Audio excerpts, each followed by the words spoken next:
السلام علیکم۔ آم پھلوں کا بادشاہ ہے، سب کا من پسند پھل ہے، لیکن ڈاکٹرز کچھ بیمار لوگوں کو یہ کھانے سے منع کر دیتے ہیں۔ آج ہم آپ کو بتائیں گے کہ آپ ان کا استعمال کیسے کر سکتے ہیں اور کن لوگوں کو یہ آم بالکل نہیں کھانے چاہیے۔ چینل کو سبسکرائب کر لیں۔ ویڈیو تھوڑی سی لمبی ہے لیکن بہت ہی کارآمد ہے، اس کو پورا دیکھیے۔ اس کو کون کھا سکتا ہے اور کون نہیں کھا سکتا، کن لوگوں کو اس سے بالکل پرہیز کرنا چاہیے، یہ آپ اس ویڈیو میں ڈیٹیل کے ساتھ جانیں گے۔ کچھ لوگ کہتے ہیں کہ شوگر کے مریضوں کو آم کھانے سے پرہیز کرنا چاہیے، اس کا میٹھا شوگر کے لیے نقصان دہ ہے۔ ماہرین صحت کا کہنا ہے کہ شوگر کے مریض آم کھا سکتے ہیں، کوئی نقصان والی بات نہیں، مگر 2-3 چیزوں کا خیال کرنا پڑے گا۔ سب سے پہلے تو صرف سیزن میں مینگو کھائیں۔ جب ان کا سیزن ختم ہو جائے، یعنی جب اسٹور کے مارکیٹ میں مینگو آنے لگیں، تو شوگر کے مریض ان کو بالکل کھانا چھوڑ دیں۔ دوسرا، اس کی مقدار کا خاص خیال رکھیں۔ بہت زیادہ مقدار میں ایک ساتھ مینگو نہیں کھانے چاہیے، بلکہ تھوڑی سی مقدار میں کھائیں اور اپنے صحت کو برقرار رکھیں۔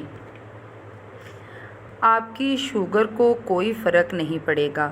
موسمی پھل شوگر کے مریضوں کو کوئی نقصان نہیں پہنچاتا۔ طبی ماہرین کا کہنا ہے کہ آم میں موجود vitamin C, vitamin E, vitamin B6 کے ساتھ ساتھ فولیٹ بھی پایا جاتا ہے۔ آم جسم میں خون کی کمی کو بہت جلدی سے پورا کرتا ہے اور یہ قوت مدافعت کے لیے بھی بہترین ہے۔ دوسری طرف آم میں فائبر اور اینٹی آکسیڈنٹس بھی پائے جاتے ہیں جو شوگر میں گلوکوز کی مقدار کو معتدل رکھتے ہیں، یعنی لیول رکھتے ہیں۔ وہ شوگر کی مقدار کو بڑھنے نہیں دیتے، اس لیے تھوڑی مقدار میں آپ چاہیں تو روز مینگو کھا سکتے ہیں۔ اب ہم بات کریں گے جو بچے کمزور ہیں، جن کی مائیں چاہتی ہیں کہ ان کے بچے موٹے تازے صحت مند ہوں، تو وہ مینگو شیک اپنے بچوں کو پلائیں۔ سب سے بیسٹ وقت یہ ہے کہ ان کو سونے سے پہلے ملک شیک بنا کر دیں۔ کوشش کریں کہ دودھ فل فیٹ والا ہو تو زیادہ بہتر ہے۔ آم کمزور بچوں کو صحت مند کرتا ہے اور خون کی کمی کو پورا کر کے ان کے ڈارک سرکلز کو بھی ختم کرتا ہے۔ اس لیے آپ کو چاہیے کہ آپ اپنے بچوں کو روزانہ 1 گلاس مینگو شیک لازمی بنا کر پلائیں۔ یہ خاص کر ان بچوں کے لیے ہے جن کے جسم دبلے پتلے اور کمزور نظر آتے ہیں۔ اب ہم بات کریں گے ان لوگوں کی جن کو مینگو بالکل نہیں کھانا چاہیے، اور اگر کھائیں بھی تو کیسے کھا سکتے ہیں۔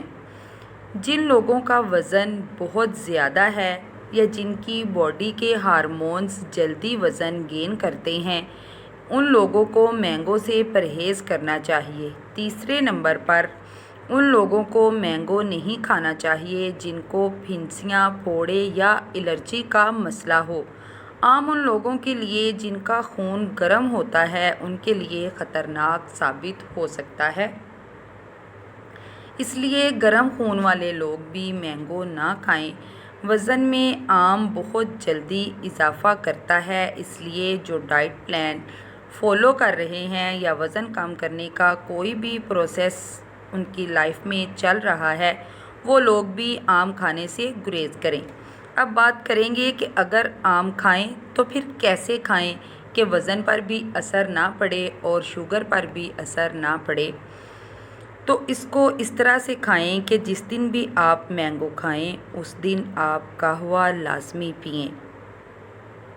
ایک سب سے امپورٹنٹ بات یہ ہے کہ جو لوگ ایکسرسائز کرتے ہیں ڈیلی، تو وہ جتنی بھی وزن گین کرنے والی چیزیں ہیں وہ کھا سکتے ہیں سوائے چینی کے۔ دوسرا، اگر مینگو کھائیں تو اس کے بعد قہوہ لازمی پئیں، اس کا فائدہ یہ ہوگا جتنے کیلوریز ہماری باڈی میں مینگو کے تھرو گئے ہوں گے وہ سارے کیلوریز قہوہ جلا دے گا، اس سے ہمارا وزن نہیں بڑھے گا۔ آپ قہوہ بھی لے سکتے ہیں جس میں آپ گھر کی چیزیں استعمال کر سکتے ہیں جیسے دار چینی، لونگ، سونف وغیرہ، اور آپ قہوے کی جگہ گرین ٹی بھی یوز کر سکتے ہیں، اس سے بھی آپ کا وزن نہیں بڑھے گا۔ اس طریقے سے آپ جتنے چاہیں مینگو کھا سکتے ہیں۔ جو شوگر کے مریض نہیں ہیں اور صرف وزن بڑھ جانے کے ڈر سے مینگو نہیں کھاتے، وہ لوگ اگر اپنے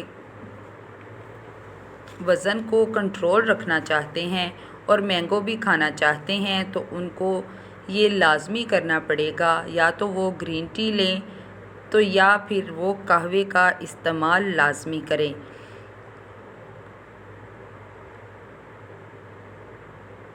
مینگو کا شیک آپ کی خون کی کمی کو پورا کرتا ہے۔ گرم خون والے لوگوں کو مینگو کھانے سے تھوڑا پرہیز کرنا چاہیے، کم مقدار استعمال کرنی چاہیے۔